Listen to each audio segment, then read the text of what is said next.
How you doing, guys? Big Mac Dan School here again today, back once again with another episode of my Warhammer 40,000 Conquest series for you. Today, we'll be taking a look through the pages of issue 58.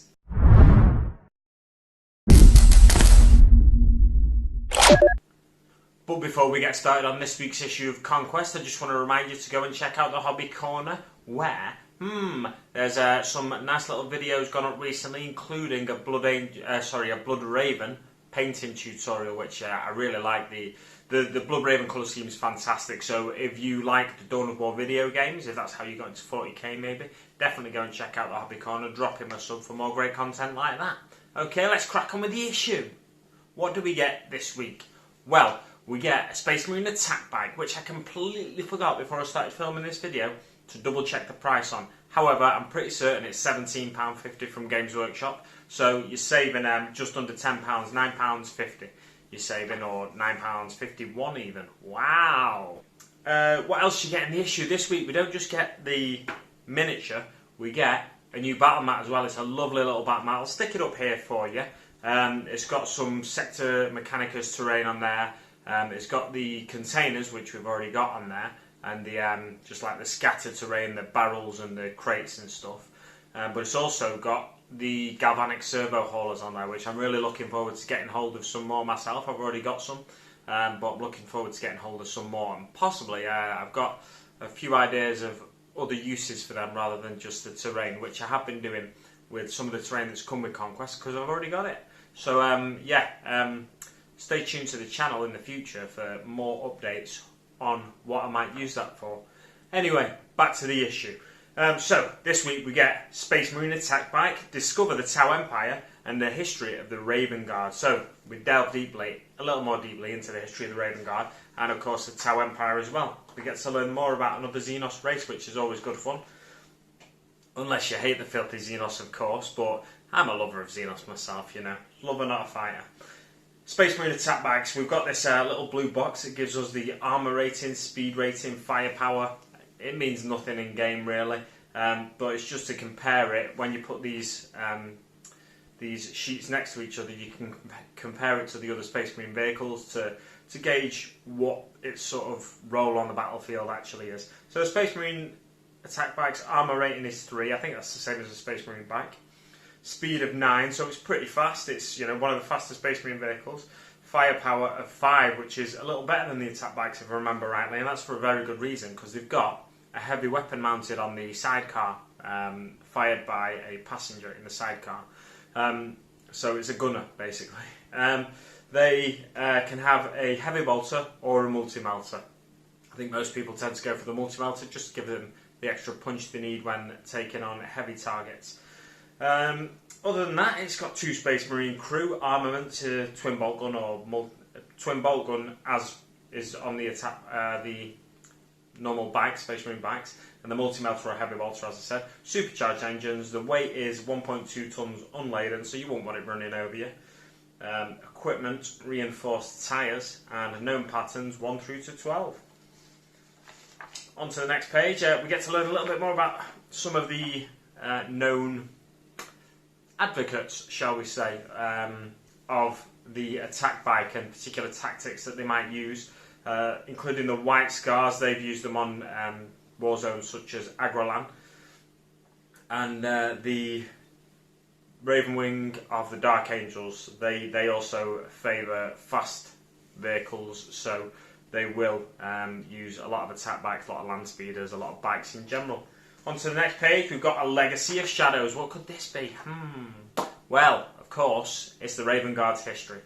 Some nice little history in here that I've not heard or read before.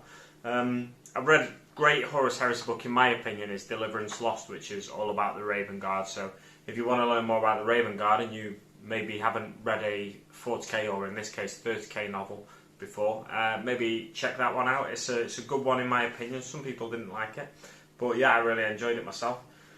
Anyway, the Scouring of Lysithea. That's a toughie to say. The Raven Guard played a key role in scouring Xenos from the Jovian moon Lysithea. After the campaign, many veterans are recalled to the Emperor's gene forges, never to be seen again. So what could have happened with these Raven Guard veterans. That was in the millennia 30 to 31. Could that be anything to do with the events of Deliverance Lost? I won't go into any detail about that, but it's something to bear in mind and question, and when you've read Deliverance Lost, could be something to do with that. There's Raven's Fall. During the cleansing of the Akum Sothis cluster, Korax reluctantly leads his legion in a headlong assault against Gate 42. The Raven Guard suffer horrific casualties, and holding Horus responsible, Korax withdraws his forces from the War Master's command. So Korax has been rubbed up the wrong way there by the War Master, so he pulls his forces out of the command of the War Master, which is telling as a heresy unfolds. And I'd suggest that, thinking about it, that scouring of Lysithea is probably nothing to do with what happens in Deliverance Lost, but it could be something similar. Then onto the Massacre at Isfahan 5, where the Raven Guard were one of the 3 legions betrayed by Horus, and I think 7 other legions arrayed against them. So yeah, they were almost wiped out. Korax and his ended up with a band of merry men, probably like thousands of warriors still, but they fought like a shadow campaign and managed to survive until a relief force arrived to collect them basically and get them out of there. And then onto the 41st millennium, the time of ending, the Heraclad massacre. The Drukhari of Cabal of the Black Blade fall upon the city of Heraclad, expecting to reap a bloody bounty. Instead, they find the city evacuated and the Raven Guard 1st and 6th companies lying in ambush. By dawn, the Cabal is destroyed. So it just shows you the typical tactics that the Raven Guard use. They, hide in the shadows, and then when the time is right to strike, they'll go for it. I won't read any more now about the Raven Guard's history. You can read it all for yourself when you get the issue. Anyway, the next page is Tau Empire, so we get to learn a little bit more about the fishy people of the 41st millennium. The Tau Empire are the location in the galaxy is the Eastern Fringe. The system's controlled approximately 21, and they are specialists in scientific expertise and technological innovation. They have a caste system in life, so the Fire caste are all warriors. They join the ranks of the Fire Warriors, maybe the Pathfinders, and various military roles that the fighting people of the Tau take up. I'm trying to think of what I said so I can finish my sentence. But yeah, so the Fire caste are warriors, the Ethereal caste, is it the Ethereal caste or is it the Air caste or something? I'll tell you what, I'll read this. The Tau Fire warriors, the Ethereal caste are leaders of the Tau Empire. Their role is a combination of spiritual and political command, and their orders shape the Tau Empire. Their authority is unquestioned, and every Tau warrior would follow their orders even if those warriors were their lives were on the line, basically.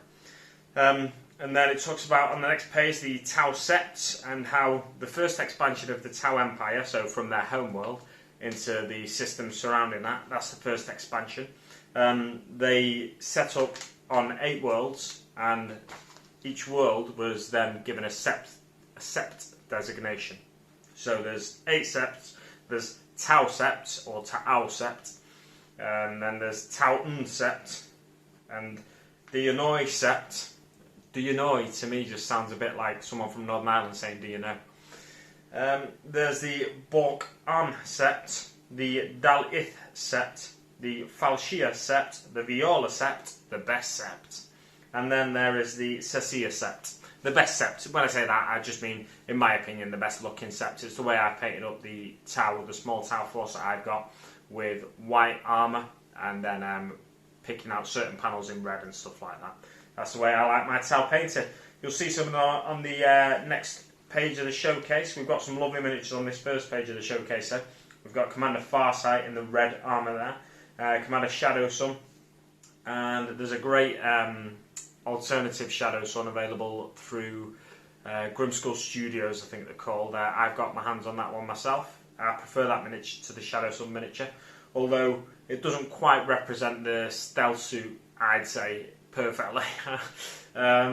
if you look to the website yourself, you'll see why. But then onto the miniatures below, we've got an ethereal Aunshi, Sasea Sept XV8 Crisis Suit Chasui. There's lots of funny words and funny abbreviations in this in the Tau language, which doesn't come naturally to someone who speaks English as a first language. But maybe it becomes naturally if you're another language speaker. If English isn't your first language, maybe this comes more naturally to you with the abbreviations, and it rolls off the tongue a bit more naturally for you. But yeah, let me know in the comments below if it does, because I'd be interested to hear what language the Tau language is actually closest to on Earth, because often in lore of things like Lord of the Rings, languages are developed based on other languages. So Tolkien, I think, based... Was it Elvish or Language of the Orc? I can't remember. But I watched a Tolkien film, and for example, he based various languages on, say, Germanic languages, Finnish, and he picked rules from certain languages and sort of mashed them all together to make a new language. And it's interesting to hear where certain languages are drawn from, in my opinion.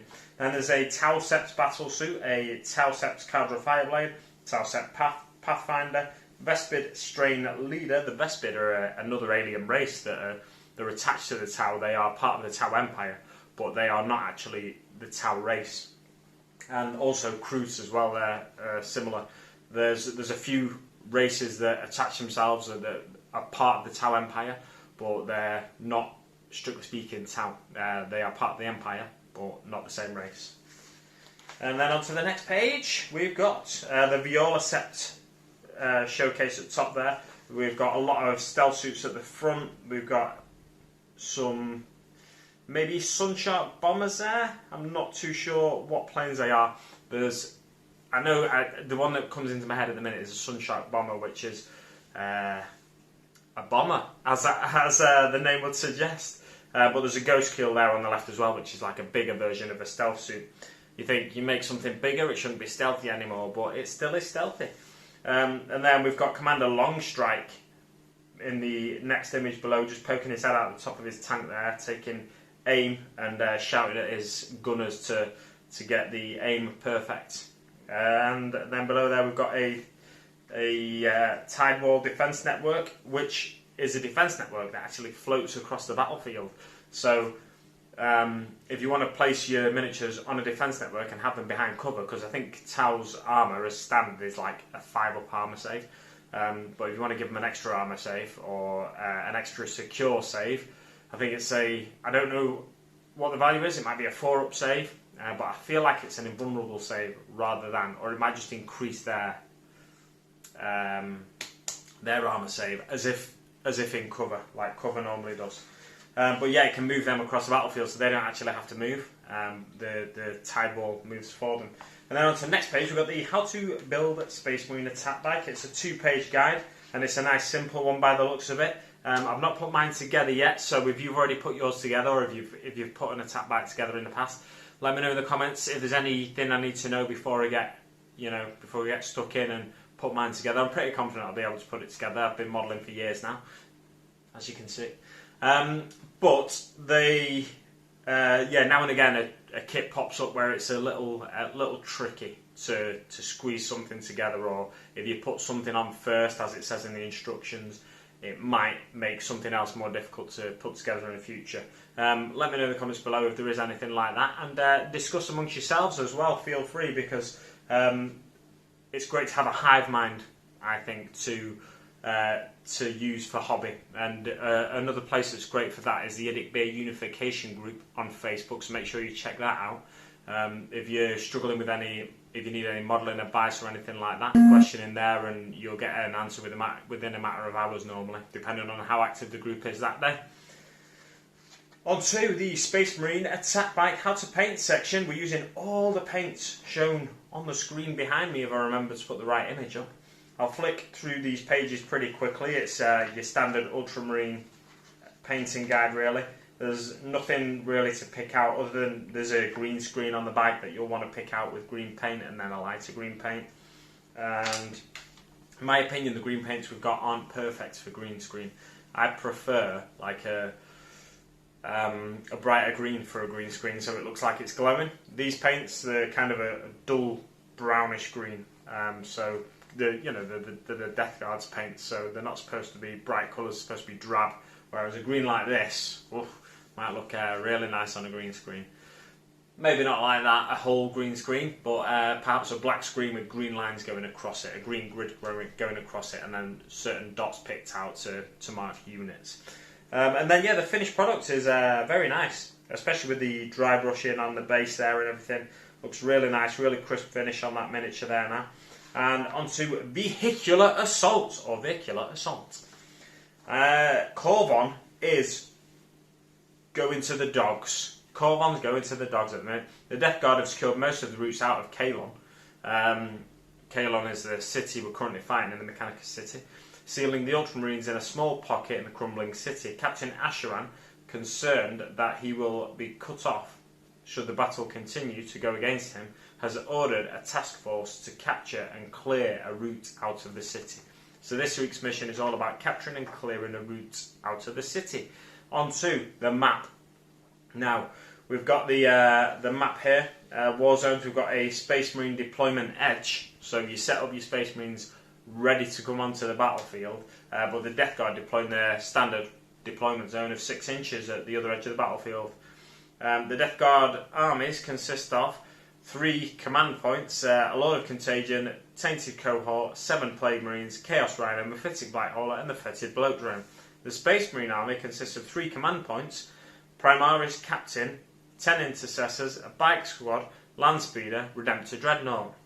But Big Mech, I hear you say, what about the attack bike? Well, the attack bike, although it does have its own data sheet that comes in this magazine on the next page, it's already included in the bike squad, because you can take, in a similar fashion to the way in a tactical squad, you can take a guy with a missile launcher or a guy with a special weapon like a melter gun or something like that.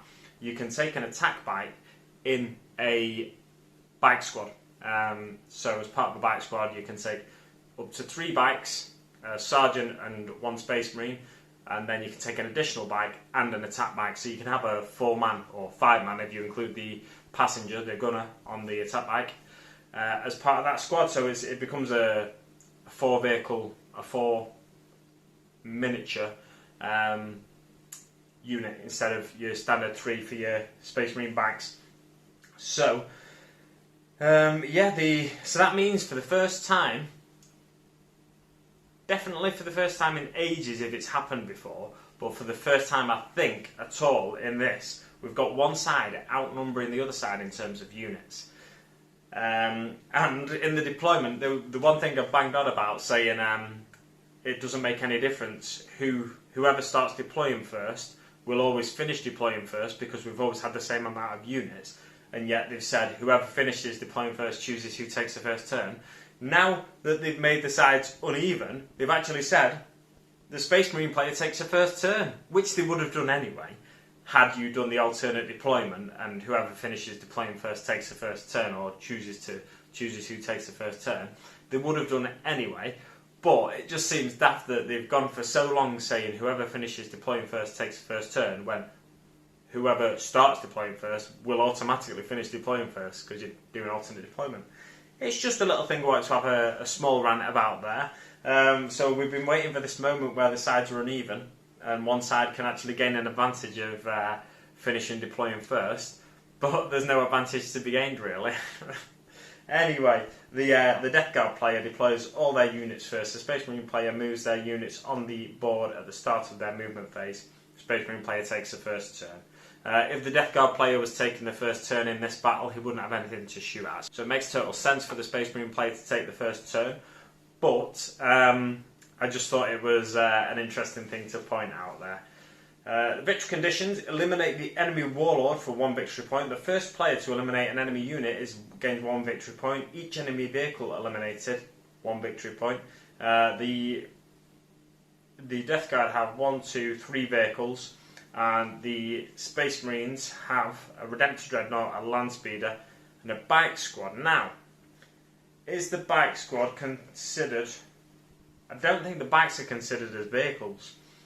So you can only gain maximum of 2 victory points as a Death Guard player from eliminating vehicles, whereas the Space Marine can gain 3 victory points, unless one of the vehicles there isn't considered a vehicle, of course. And then each objective controls 2 victory points, and the game lasts 5 battle rounds. I've not mentioned the objectives yet, have I? So what happens here is we get one objective marker, place it in the centre of the battlefield. The Death Guard player chooses, it gets placed in the centre of the battlefield, and then the Death Guard player chooses where to place another objective in order to represent the motor pool. Objective markers represent the motor pool. This objective must be placed more than 6 inches from the board edge. To control an objective, you must move more models within 3 inches of it than the enemy at the end of the game. So it's the same way to control the objectives as always. But yeah, that Death Guard player has to place it more than 6 inches from the board edge. So he can't just place it in his own deployment zone or anything like that and then just set up a defence around it. It might be worth, probably not, because I think the Space Marines will get to it before you, but it might be worth placing that second objective marker actually in the centre of the battlefield as well, and just try and swarm those 2 objectives with units and just last out the battle as a Death Guard player. But I'm sure you'll find your own tactics to use, you Death Guard players out there, and likewise for the Space Marine players. You don't need me telling you what to do you? On to the next page, we've got the attack bike squad. So, like I said, you can take one attack bike in a bike squad, or you can take the attack bike as part of an attack bike squad. Let me see the options here. The attack bike squad is only one attack bike, only ever one attack bike. There's no options to upgrade it with multiple attack bikes there, which I thought maybe there was.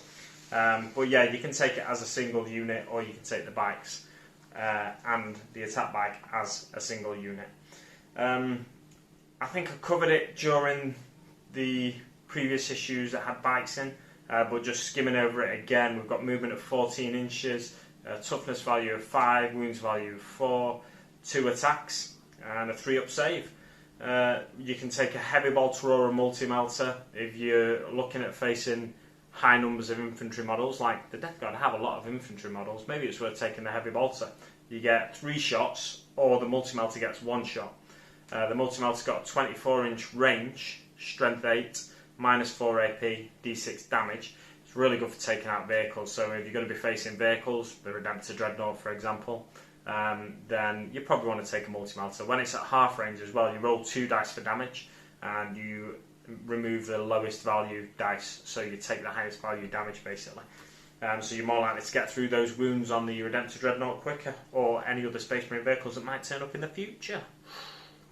Anyway, let's flick over to the next page. Oh, there's nothing there. The back page then. Let's go to the back page. What are we getting next week? We're getting Space Marine reinforcements, as we saw on the back of last week's issue. We're getting 2 Intercessors, an Inceptor, and 2 Hellblasters. So that'll be 3 more complete squads now. And then the following week, we're getting some Death Guard reinforcements. The Poxwalkers rise. We're getting more Poxwalkers from or this will be the first lot of Poxwalkers rather, from the Dark Imperium box, which is really exciting because I've not had these Poxwalkers in my possession before. I'm looking forward to getting a bit more variety amongst my Poxwalkers, other than having to convert them myself. And we're getting another Plague Marine. This guy's got a plasma gun, so it's another plasma gun wielding Plague Marine. We'll have at least 3 of them now, possibly 4. I'm not sure if we've got one already from the Dark Imperium guys. I don't think we have. So we'll have at least 3 plasma gun wielding Plague Marines. So good for taking out light vehicles of the Space Marines, like the Land Speeders and the bikes. Anyway, I'll leave it there for now, guys. Stay tuned for more in the future. Thanks so much for watching, and I'll see you on the battlefield.